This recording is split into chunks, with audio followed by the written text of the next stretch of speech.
Hello, Solies. Happy Monday, happy new week. If you're watching the YouTube, I have washed my hair. I've just come out of the shower. I'm in my daggy jumper. I have bed socks on. I have a blanket on.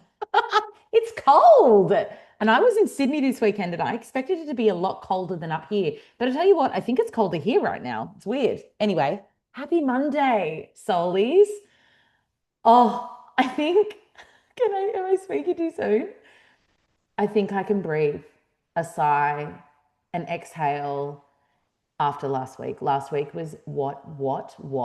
It's so funny because I know my What's the Vibe was like, it's the pulling back before the firing forward. But my God, did I pull back last week? Oh my God, every day. Every day. I feel like today the fog is lifted. And by the time you're listening to this, it's a new week. It's a fresh week. Venus is officially in Leo. We love this for all of us. It's time to be a lover girl. We know this from the vibe check.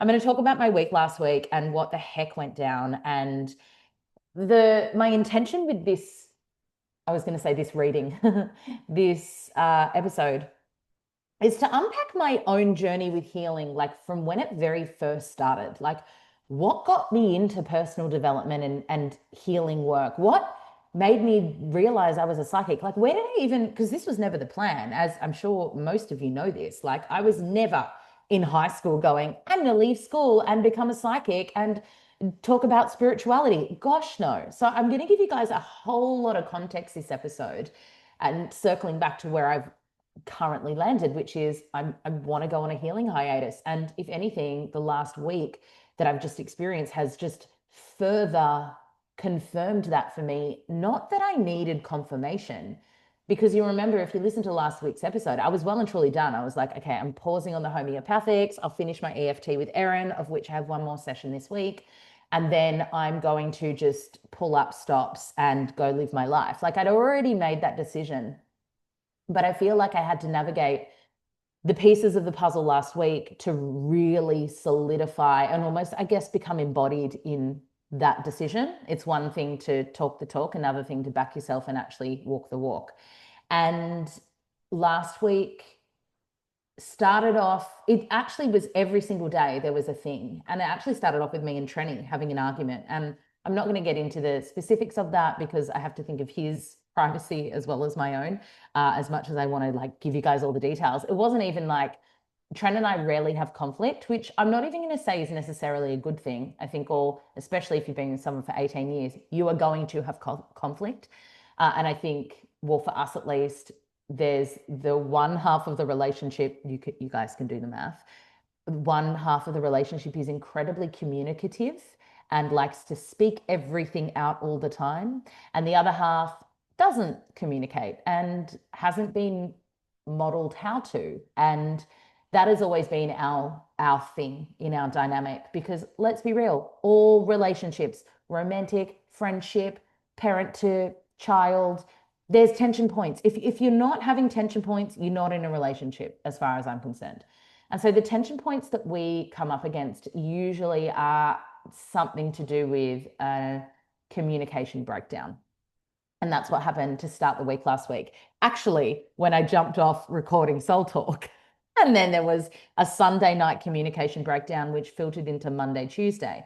And as I said, Tranny and I rarely have these moments where, it's, I don't know, it's hard to describe them as arguments. I'm going to describe them as tension points because we don't raise voices and we don't call each other names, but I was very angry. That's been a theme for me the last month.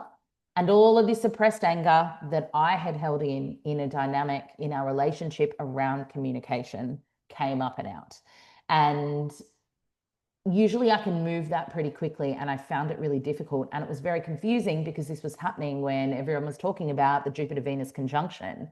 And I was like, hang on a second, this is like the most romantic, like abundant transit. And me too. I spoke about that transit too. And I was like, that's when I jumped on and said, oh, we're pulling back before we're firing forward.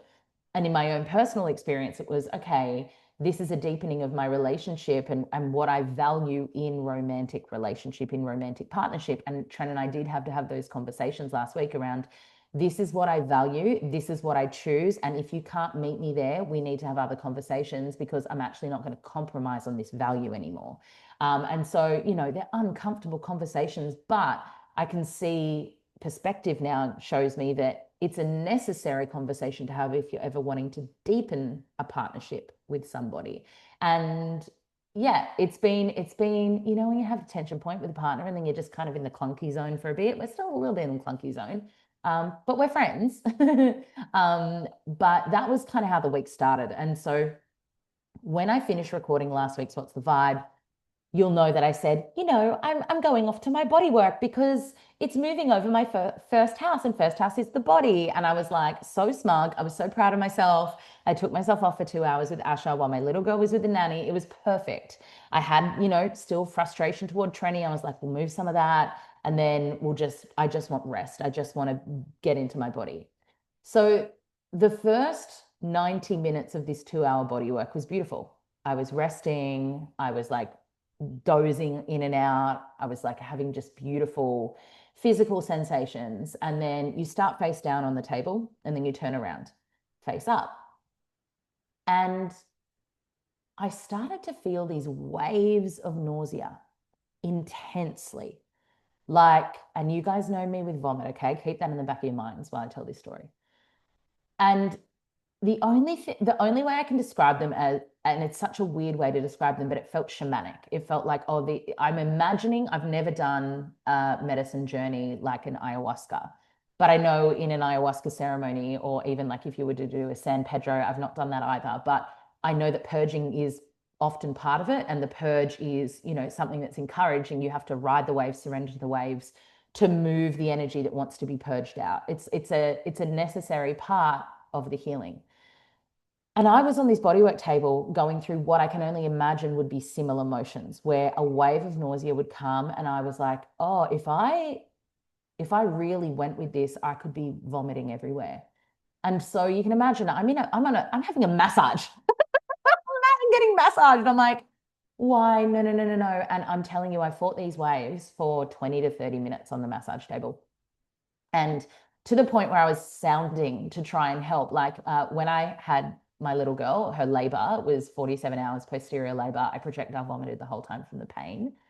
And what I did when those waves of pain, I'm drawing a parallel that I haven't drawn yet as I speak this out. It's fascinating.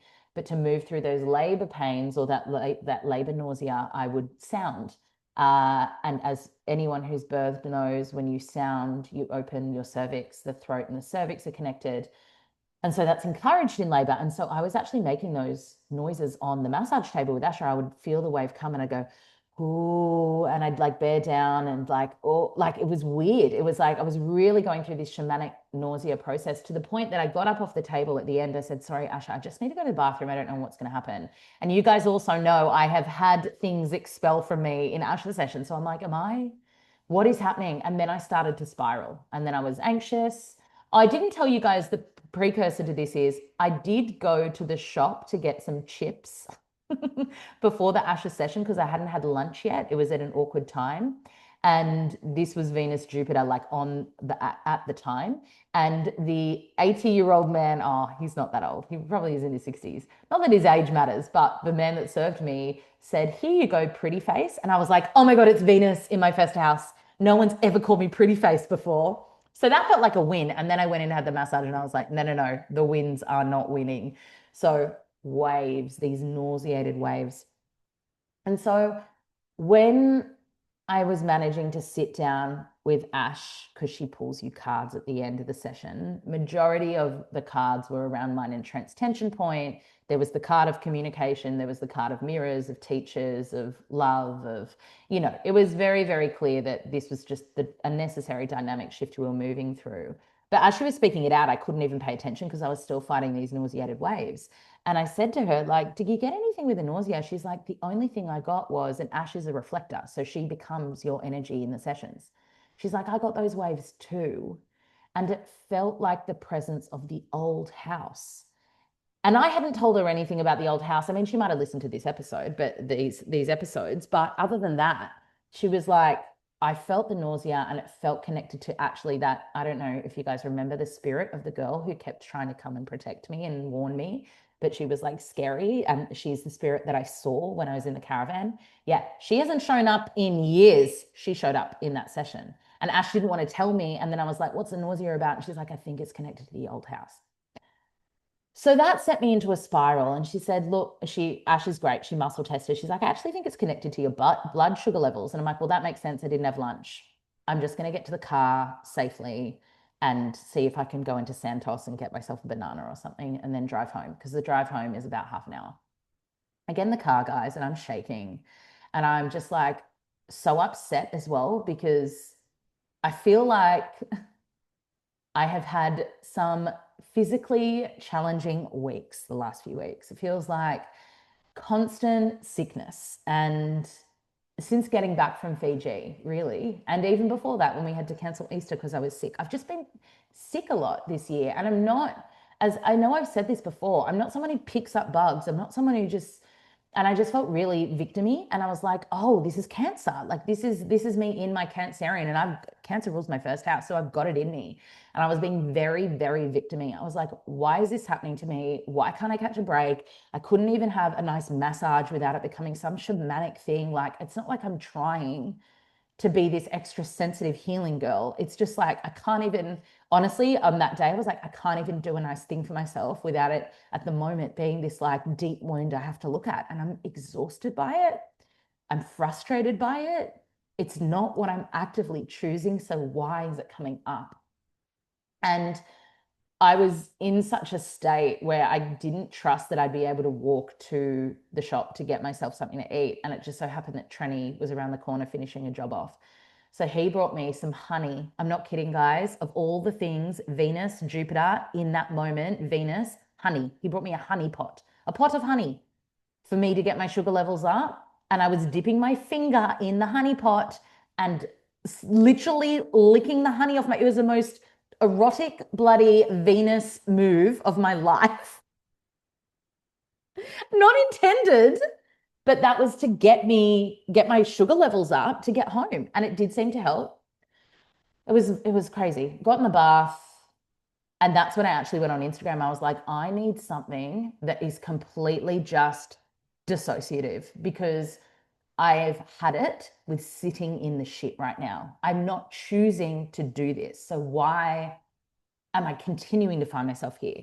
And that felt nice. It actually was like an intentional dissociation with Instagram where I put up my Venusian slide deck and I'd been saving these images because I'm like, oh my God, there's so much Venus in my field right now. And it felt like, oh, of course, the perfect time to post. So that was a really nice conscious distraction using the platform. I'm not even going to sugarcoat it. That's what that was. Not even going to honeycoat it. The next day, the nausea was so bad that I couldn't it was a lot to even have a shower. I had to look after my little girl. We had no plans that day and it was raining, luckily. So we just had a couch movie day. But I don't know how many of you had intense first trimester or maybe whole pregnancy morning sickness, but it was that. It was the non-stop nauseated feeling where all you can do is focus on riding those waves. And that morning, I also had a huge emotional release. Anger that underneath it was just inconsolable crying. And what I was journaling out, it really surprised me. Another furious journaling sesh was how, and it's very Leo South Node, but you guys know I'm always going to be honest with you guys. This is like just vulnerably what I was sharing in my victimhood last week. No matter, it feels like no matter what I do or how hard I try, I don't break through to the next level of success in my world. It feels like, and I know, please don't get me wrong. I know I've achieved a lot. I know I've succeeded in a lot of ways. I am very aware of that. And I've celebrated all of that for me. But think about it. It's been over a year since I have launched anything creatively of my own choosing. But I've also just had no growth. I've had no growth in the Heartspace membership. In fact, that declines. And I get so confused by it because I back that membership with I just love it. So I just so beautiful. It's so cheap. I don't understand. So the heart space, if anything, I've seen a decline in numbers, not definitely not growth, definitely not. We're under 60 members at the moment. That's me being purely honest. And I understand that it's a cost of living thing right now, and people, if they're not able to make live calls, people don't want to. And I understand the reasonings behind it. For me, I'm just looking as a business owner and someone who relies on her, these things to fund my life. Like heart space memberships declining. Thank God for my psychic readings, and thank you everyone who books in with me, because they are the one stable thing right now in my business, the psychic readings. Yeah. And the cacao ceremony bookings, actually, I will say, like, see, there are wins. There definitely are wins. Like, I've booked some incredible ceremonies coming up in the next few weeks. I've almost sold out my live one. I know that there are wins. But for the things that I've been really holding the vision for many years, I'm not just talking 1 year or 2 years, I'm talking many years, decline in my book sales. I don't even want to see, to be honest. I'm not looking forward to seeing how Saying Yes to You has gone. Compared to my first book, it's just tanked. And I'm allowed to say that, okay? It has, in my experience of it. I never got an audiobook deal for that book. I really feel so bummed out about that I think, and I am going to say it wasn't me. I think that they, whoever you guys think, did it all wrong by putting my first book audio out 2 years after the day after my second book launched. It should have been my second book launched, written and audio at the same time. That's how it should have gone. And then my first book, either when that book launched or later down the track. But yeah, never got the audiobook deal for my second book. I've never had a foreign rights deal for either of my books. I can't go and pitch these things. That's on my publishers. And I just think I'm a number to my publishers at the moment for those two books, especially because it's been years now since they've launched. I have not had any significant growth in my following. And I know I'm not someone who plays by the social media algorithm rules, especially now that I've taken time away. But it is that conundrum that I said last week where it's like, I'm taking this space from how I'm using the platform because it's better for my quality of life. But is it costing me the growth that I want to see in my work? And that's a real conundrum. Like I like my following has been the same for like years. I'm like lucky to grow a couple of hundred a year. It's so weird. My traction on my posts has been the same for years. And I'm seeing, friends, peers, fucking supercharging, surcharging, like growing, blowing up. And it's like, what am I missing? Because I don't think I'm trying or forcing. I really do feel like I'm genuinely pouring my heart and so much of just my life into this work. And it's obviously still a charge there, but last Wednesday, it was really, I was so frustrated. I'm like, this podcast, I love it. I love doing it. I know you guys love it too. Like, will it get picked up from a network one day? I don't know. Like, will I get sponsors one day? Once I hired a friend maybe 18 months ago before I took the break, actually, so it would have been longer than that. And I paid her to try and get just one sponsor for the show, and it just was pulling teeth.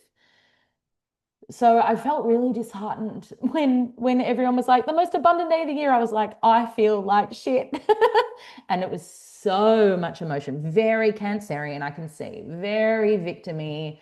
Why do I bother? Why am I trying? Like, and underneath it all, I don't want to throw my towel in because I love everything I do. And I had a really good heart to heart with beautiful Britt Wild about this. And we were speaking about the cost of the calling. I actually told her she's coming over for a sleepover in a couple of weeks. I'm like, maybe we should do a bonus episode on this because our chat was so freaking great, if I do say so myself. But it's like so many people want to follow the calling, but they don't realize the cost of it. And the cost of the calling, not just the financial cost, but like the cost to your ego, the cost to your how you validate yourself, which is, Leo Sun and Leo South Node in the second house. This is going to be my journey, I feel, for my nodal return for the next 18 months. How do I self validate when so much of my worth is tied up in making how I make money and my work? And I don't know. I don't know. I'm trying. But a lot of how I do that is in my healing. And my healing is taking me down. And I don't want to live like that. I was saying to someone in my life recently, I'm like, what's the point in healing if the cost of your healing is your health? If the cost of the healing you're on is your health, why would I continue down the road of, like, for instance, the homeopathic remedies, which have been amazing, but they're making me sick now?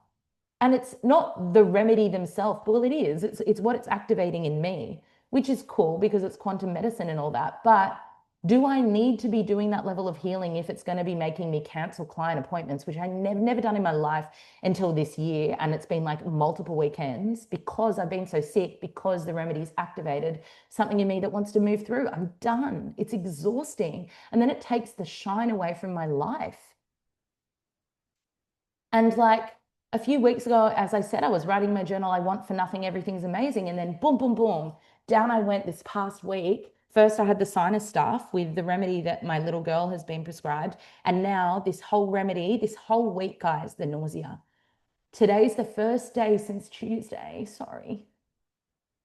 It's so that constant nauseated feeling. And I know what's happening. I'm like, oh, I'm reliving my first trimester because I had a lot of grief. I didn't smile for that first trimester. And I never shared any of this because I didn't share that I was pregnant online at the time. But I remember getting to week 17 and finally the nausea had lifted and Trent's like, oh my God, there you smiled. So it was really hard those first 16, 17 weeks. And this is what this week has felt like. It's just this what these waves, and that's what this remedy is about. So that's how I know it's the remedy. Also, I will say I'm not pregnant. I have had my bleed since I've got back from Fiji, and unless this is an immaculate conception, in which, I mean, it's probably likely because this spirit baby is working me, but I'm definitely not pregnant. But that's what it feels like. It feels like those constant waves, fighting the nausea, needing to be eating something, like, and then the low mood that comes with it. And so I had Wednesday and Thursday where I was just completely defeated, emotionally and physically, like, and then feeling the guilt of not being able to take my little girl to the library, which is what we like to do, not being able to do my things with her, because even going to the shopping center, I was like, I'm gonna vomit. Like, anyway, it reached a head on Friday. And Friday, this weekend, I had a very short trip to Sydney for a friend who needed me, and it was always planned. And I don't need to go into the reasons why, because for that friend's privacy. But it was always planned that I was flying in on Friday afternoon and I'd be flying back this morning, Sunday morning. And I was going to go spend the night with my friend and the Saturday morning. And then I was going to go to the final night of Vivid with my mum and then come home. I ended up on the flight in a middle seat, which usually I like to pay the extra to pick where I'm sitting because I get quite funny, obviously energetically sensitive, also realize also autistic. And so it's, if I can be in a exit row or even economy and I can afford it, I'll do it. But this time around, I was like, no, no, no, I trust that I'm going to end up where I need to be. Rookie error, although maybe I was meant to be in this seat. I end up in the middle seat between two randoms on the exact row that we had sat on our flight back from Fiji. And when my little girl was sick all over the place, she was in the middle seat between me and Trenny.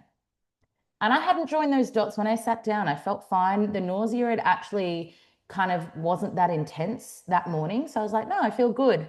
I had a little Nux Vom. It's a remedy that helps with that. So I was like kind of sniffing that. And I took the motion sickness cocculus remedy. That's the homeopathic remedy, by the way. If you have travel sickness, it's cocculus. It works. It's great.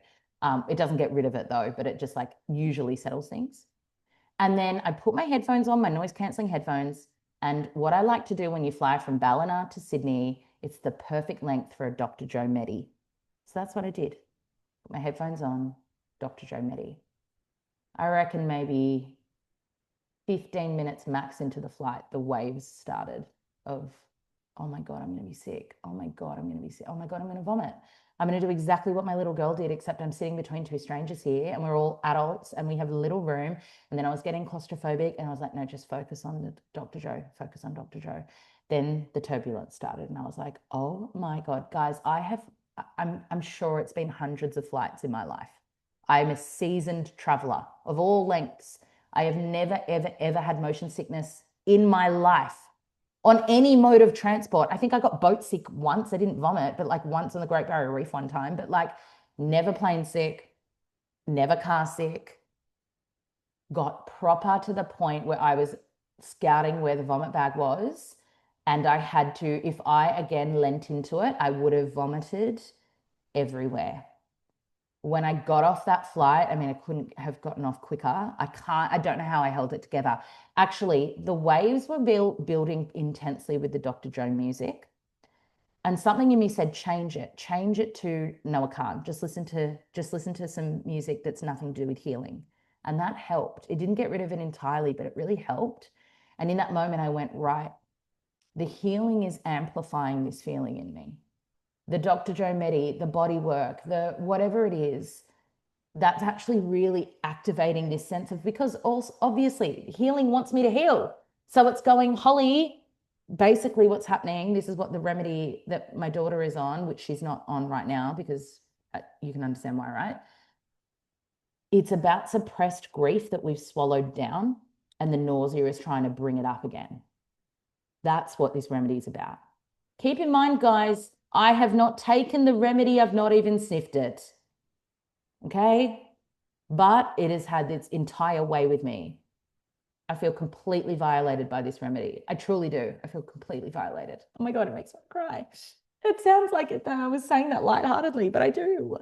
It feels invasive. It's like, I didn't want this. Like, I genuinely feel violated. It sounds so dramatic, but it's really been impacting my last few weeks. Like, it's such a good time in Fiji and it's just been fucking hard. So anyway, I get off that flight and I'm like, I still had to catch a train and a ferry. I'm like, how am I going to do this? Like, and I sat at the baggage terminal in Sydney Airport and like cried. I was like, I don't know how I'm going to do this. Sorry. So I got these Trouble Calm ginger tablets and took two of those. I also got a packet of salty chips. Thank you, beautiful Emily, who's a fellow listener, who also has motion sickness and had sent me an email and said salty food, salty food, salty food, which ironically, or maybe not, this remedy that I'm on, one of the kind of like the talking points of this remedy is craving salty food. So I feel like it's remedy connected. Anyway, I had my salty chips. I started to feel good. I got on the train. I was fine. I got on the ferry. I was fine. I got to my friends. Totally fine. We had a great night together. That was all good. But on the ferry ride, I actually messaged, you guys know Belinda, because if you've watched the first reading episode, Fly on the Wall reading, and I love Belinda as a friend. No, I don't know why I said I love her as a friend. I don't know what you thought in any other way, but like, but also as like her psychic intel. And I sent her an SOS message, and I rarely do this to the psychics in my life because I know how frustrating it can be, to be honest, to receive those. As much as we want to help everyone, but we were messaging about something else. I said, can you just tune in to this for me? Because I'm feeling this way about just my healing. And we started to have this really, it was a really helpful conversation. I did tell her we were going to share it. I was going to share it and what we were speaking out, because I think it's important for us all, is like, there's this new era of healing I feel that we're all being invited into. I don't think it's just me that's being called into this, of like, it doesn't have to take you down. It doesn't have to take you to the deep shamanic purges or the big, you know, I don't know, just the catalytic physical responses that your body can have. Healing can do that and it can be really profound, absolutely, but it doesn't always have to be that. And healing can be in the way that we meet life, in the way that we create the space away from actively trying to heal to allow life to show us where to go. And that's actually what I've wanted for the last couple of years. And I keep losing my way from the let life show me, let life guide me. I will meet the healing, what parts to heal when they present themselves versus actively seeking the next thing.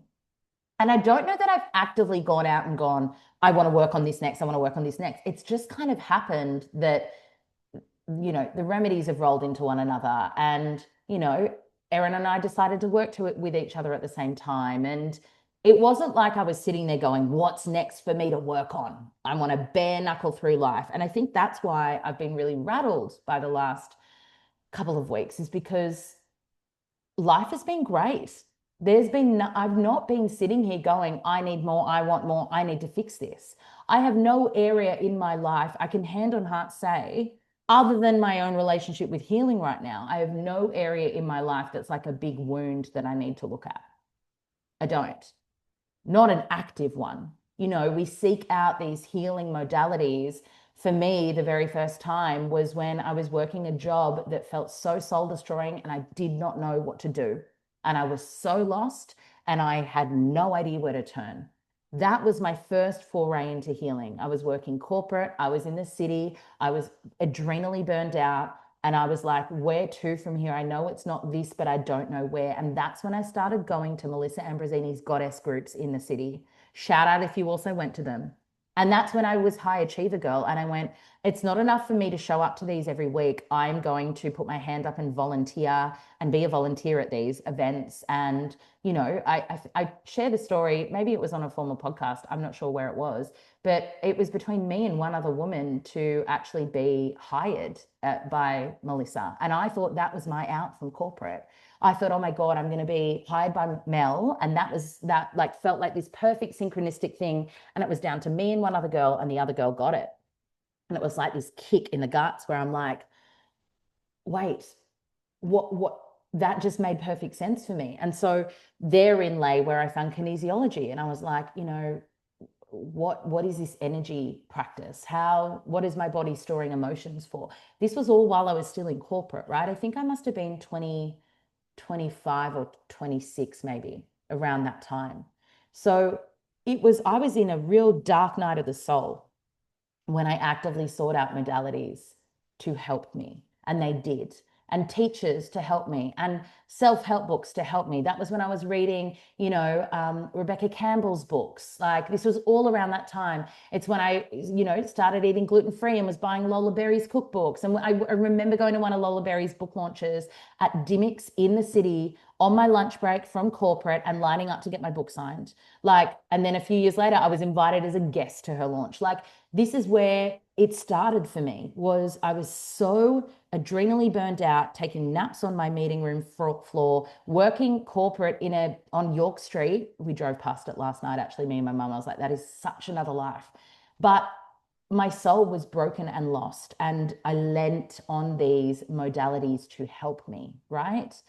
And then I did what any triple Virgo placement does, and I got addicted to the improvement and the feeling of improvement, and how my life opened up when I constantly worked on myself and reading more of these self-help books and starting meditation, learning about meditation, going to all of the big expos where all of the women that I aspired to be one day were speaking, and doing the practices they said they did. And, I did my Vedic meditation, and I just kept going. I kept going and going and going because I loved it. And I still do. There's such a deep part of me that is obsessed with the healing. It's my whole bloody identity, guys.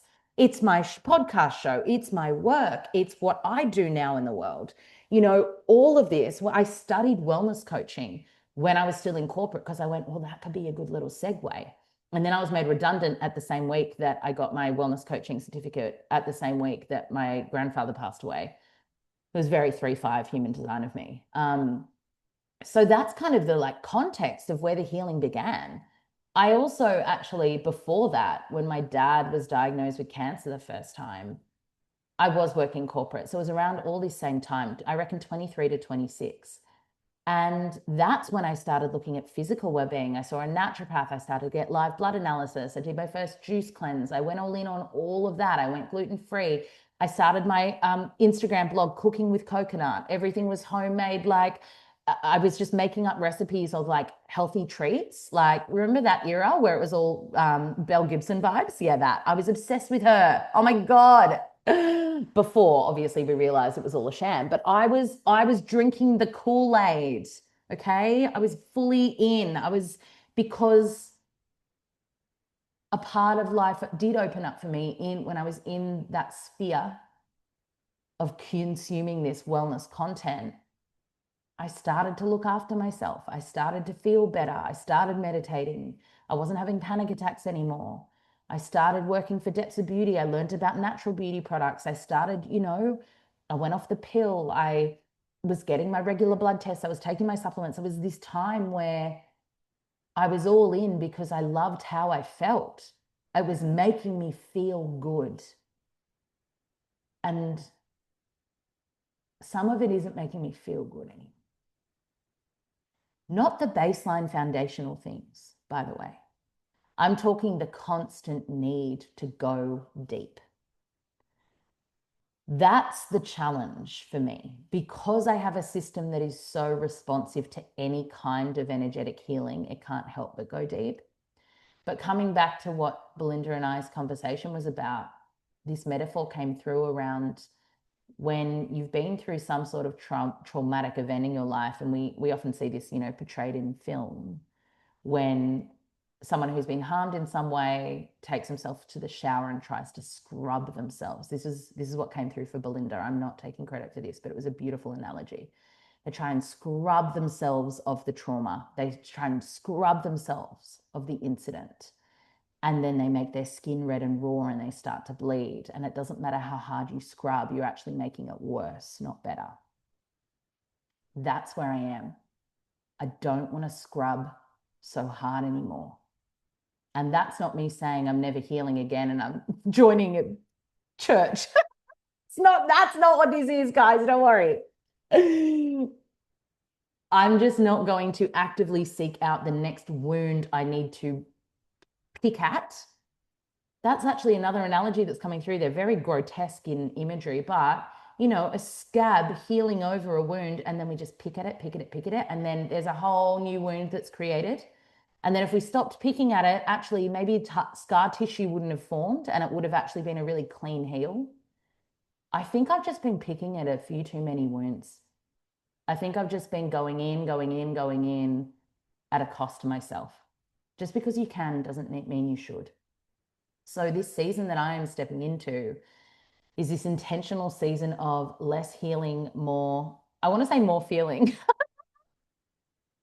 More living, really, like meeting life. And I turned 37 this year on the 8/8 portal. I definitely still want to start my morning with cacao. Like, this is what I'm saying, my foundational practices are not going anywhere. Cacao ceremony is one of those things, like, these practices are not going anywhere. It's the active seeking for what's next that is. I hope that I'm making that clear. But like my birthday, I want to go to dinner with my friends and then go to karaoke afterward. And if that means 3 friends are coming with me, that's fine. Like, I want to go to karaoke. That's what I want to do. There's no big like, oh, this is what I'm going to work on next year, or the next life, this is what I'm manifesting. I just want, obviously there are things that I want to call in, but I'm not going to do any of that or seek any of that at a cost to my own, just like livelihood. I want to, I want to feel that what I have now is enough. And I have been feeling that in increments, but then there's been these, oh, now I'm riding these nausea waves and now I have to look at this suppressed grief from whenever. And it's like, I don't want to do that, because guess what, guys? We will never reach the end of our healing. There's always going to be something else. Always. If you pick the scab, it will bleed. And if you pick it enough, you're going to leave a scar. And that's where I'm at is, yeah, there's no end goal. So why not take a breather? And I don't know how long this breather will be. It'll be until I meet a part that goes, hey, I think I need to book a kinesiology session on this. Or, hey, I actually have felt this health thing that I really need to look at. Like, the only thing that I am focusing on now is, yes, that's true that I will not conceive with the level of inflammation in my body. But I'm also not rushing to have a kid. I'm not urgent. I've never felt that. It's like the baby wants to come through, but I'm like, I'm abstaining right now because I am not conceiving in the state of inflammation my body's in. So, with that, what am I going to do? Supplements. How nice is that? I'm going to take some supplements. I'm going to take some supplements. I'm going to eat the foods that make me feel good. I'll probably do that gut cleanse because I will say what this nausea has shown me is there's definitely matter that wants to move from my stomach, 100%. And I felt that I just didn't feel when the time was right. And I've come back and gone, okay, I'm going to do that. I'm going to take my supplements. That's it. That's it. And I'm going to do all the other things that I've just become a part of my embodied day to day life. But I'm not going to add anything new into the mix. I don't want to go to the depths. I don't want to be scrubbing myself in the shower. I want to be soaking in a bath with a lot of Epsom salts and some Noah Khan music on. That is how the week has been. Flight back was totally fine, by the way. Flight back was totally fine. So I genuinely do feel that that was me riding out the intensity of that remedy being in my field for a week. And they usually, when an initial meeting with a remedy is a week. Had a great time in Sydney otherwise. Went out to like, this is the other thing. Mum and I went bar hopping. How cute is that? Like I went and drank some whiskey. We went to Smoke Bar in Barangaroo because I haven't seen Barangaroo since it's been done up. And then we had dinner underneath. It was like a Japanese restaurant. It was so good, so yum. And then I stayed at the Intercontinental because that's my luxury hotel of choice. Because my grandma and pa, it's actually like fond family memories, which sounds so bougie of me, but it's true. And we went to Asta, which is on the rooftop, the bar on the rooftop there, and had the most fancy cocktail. It was so cool. It was such a sensory experience. And because it was the final night of Vivid, we got to see like the harbor lit up and it was amazing. And then I had the worst sleep in my life, which is so ironic because I was asleep on my own. It's like, come on, give this mum a break. But no, it was homeopathic dreams. I think I was awake every hour all night. So that was just like a final little nail in the coffin for me to go, okay, yes. So I feel good for being home. I'm so happy to be back with my family. I've had a sauna. I've washed my hair. I've had a loco love. And here we are. It's a new week. I do feel the shift with Venus and Leo. I really, really do. I feel this is probably a really good time for me to drop everything else, like let go of intensity and lean into joy. And I think a lot of us are going to be asked to do this over the next year, especially when Jupiter moves into Leo. Lean into play, lean into joy. Let that be the healing. Let life meet you in the healing. But you don't have to keep looking for the next thing unless you're in a season of life that's asking that of you. Now, remember when I said I started doing all of this around 23 to 26, I'm 37 this year. It's been 12 years, guys, of like active healing. I'm in a stage in my life where things are pretty good. And I have had people in my life project onto me, the next time with your baby, like it will be different. You'll be able to breastfeed. I'm not talking like that. I don't care if I do or not. And I genuinely say that with neutrality. I genuinely say I have done so much work on the way that my postpartum and birth went with my first. As long as I have a healthy baby and I am mentally sound in postpartum and supported, whether I have breast milk or not that time around, genuinely is not something I'm losing sleep over because I know there will be some people who are like, oh, wouldn't you want to work on that? No, I don't. I don't. I think I've already said also my next birth is I'm going to have a planned C. Totally different from my first. They are choices that I'm very happy to have made. They feel good for me. And so if there's anyone listening, I don't know, that's projecting, oh, but you might want to do some healing around that. No, I genuinely don't want to. And that's where I feel like the soul of this spirit baby that's coming in is like pointing me in this direction to be like, heal this stuff and then stop. Like, stop. Like, this is where it's gone intense. And I'm like, I'm not doing it anymore. Probably going to have a baby with a strong Scorpio chart or something. Watch this space. It seems like it. Anyway, I do love Scorpios. That is all, my friends. I will be back in your ears midweek with your What's the Vibe. I hope you enjoyed this week. I'm putting out the vibe. It's going to be so much lighter. I'm putting out the vibe for all of the wins for all of us. and I will be back. I feel like I'm forgetting things, but I'm not. Oh, I will say there's still some tickets available, like 3 or 4 tickets left for the live cacao ceremony that I'm running up here on the Northern Rivers at Citrus Barn in Pierces Creek on the 23rd of July when the nodes shift as the sun sets. It is going to be stunning. We are sponsored by Loco Love. You're all going to take home your own Loco Love sun disc as well. And Cass is supporting me. It's just going to be phenomenal. The women who are coming, you just wait. I will say a beautiful guest has also bought a ticket for someone in need financially. So if that is you, no questions asked, send me an email. The first person will get this ticket. Obviously, you have to be available on the date for the event. But if you looked at the ticket price point and you went, I just can't make it work financially, it is yours. This is a generous gift of a beautiful attendee. These are the women that I attract. It's just fucking phenomenal. And if that is yours, email me. First person, I will not ask a single question. This is a reciprocity trust thing. So, and no one will need to know that you're there with the sponsored ticket. On that, big love. Go love someone loud this week, and I'll be back in your ears midweek.